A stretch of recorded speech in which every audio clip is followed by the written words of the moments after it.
কিছু কারণে হয়তো মানুষ আপনাকে সিরিয়াস ভাবে নিচ্ছে না।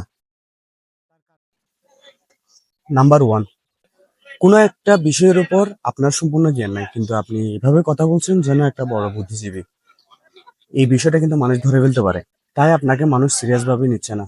আপনি যেটা জানেন, যেটা বুঝেন সেটা নিয়ে কথা বলেন। কোন একটা বিষয়ের উপর 100% জ্ঞান অর্জন না করে কখনো কথা বলতে যাবেন না। নাম্বার টু, কোন পরিবেশে কোথায় কিভাবে নিজেকে রিপ্রেজেন্ট করছেন, এটা একটা গুরুত্বপূর্ণ বিষয়। সঠিক সময়ে সঠিক স্থানে যদি আপনি নিজেকে ভালোভাবে রিপ্রেজেন্ট করতে না পারেন, তখনও আপনাকে মানুষ সিরিয়াসলি নিবে না।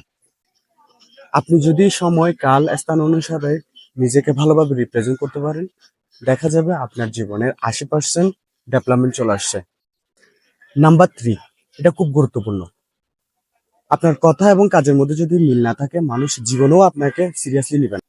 আপনি হিউম্যান বিং হিসাবে আপনার কথা এবং কাজের মধ্যে মিল থাকা, এটি একটি অনেক গুরুত্বপূর্ণ বিষয়।